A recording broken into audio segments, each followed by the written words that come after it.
Coming up on Mountain News this morning, we take a look at the train derailment last week in Rockcastle County with rail safety experts. And Shaping Our Appalachian Region is working towards bringing consistent internet to Eastern Kentucky. Dedicated to Eastern and Southern Kentucky, this is WYMT Mountain News This Morning. Good morning, I'm Olivia Calfee. We are coming up on 5 a.m. on November 29th. Now let's check in with Chief Forecaster Brandon Robinson for a look at your forecast this morning. And Brandon, it is another chilly morning out there. No, it's cold? frigid. Frigid? All of the above. Yes, it is frigid out there. I would agree. I wish I had brought a bigger coat this morning. Exactly. So bundle up if you get ready to head out the door this morning. We're going to be seeing some cold temperatures and possibly some patchy frost. So just be careful of that.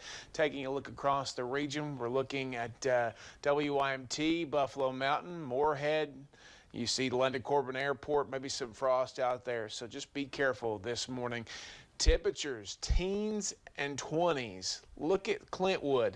12 degrees. We're down to that, and we're seeing there again the possibility of 14 in Jonesville, 18 in London, and just a few spots in the 20s this morning, including Pikeville, Harlan, Hazard, Jackson, and Prestonsburg. Now, as we take a look at our coffee meter, yeah, you're going to need plenty of that this morning. Max warming needed.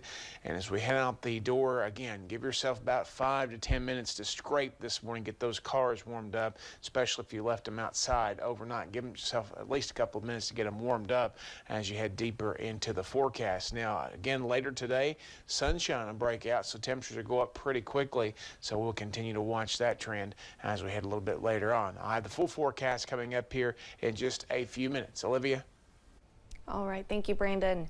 It's been nearly a week since a train carrying hazardous chemicals derailed in Rockcastle County.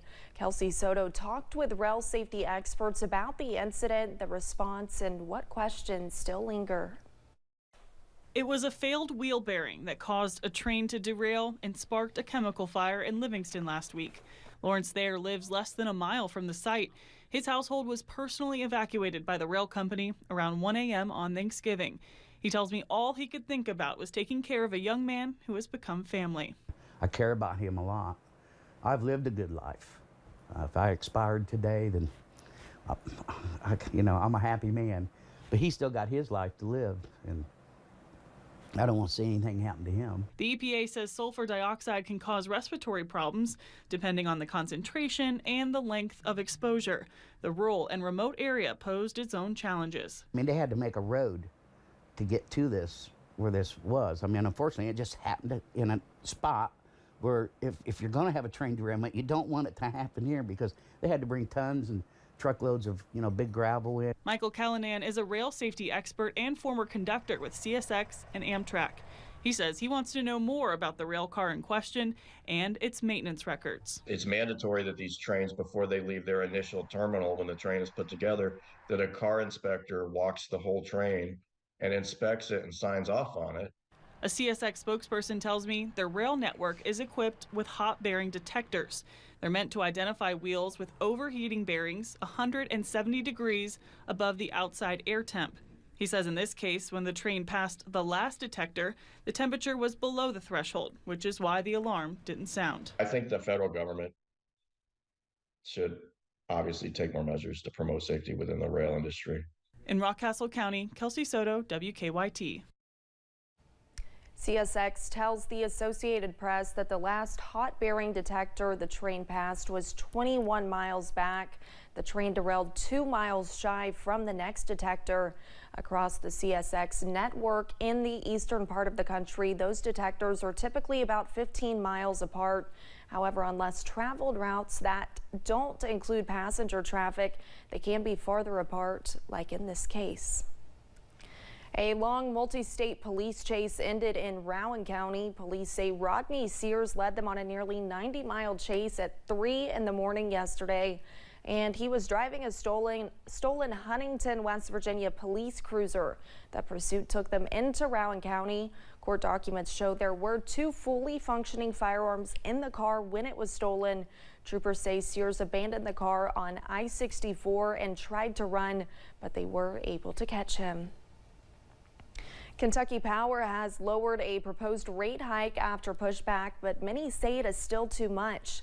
The utility company initially asked for an 18% increase in monthly bills, but the Kentucky Lantern reports that was lessened to 10%. Some elected officials and others say it is still a financial burden. The PSC still has to approve the tentative settlement agreement. Shaping Our Appalachian Region is working with the Federal Communications Commission to help Eastern Kentuckians save cash and get connected. The FCC's Affordable Connectivity Program targets people who are in need of a better connection without the funds to pay for the fiber, offering $30 discounts each month for 1 year to help keep communities connected. SOAR was awarded $500,000 to help spread the word and to help people apply for the benefits, with representatives saying it fits the mission of the digital equity team. Connectivity and fiber and just making sure people are not only connected, but they know how to leverage it to improve their life is going to get us closer to the brighter tomorrow that we all want.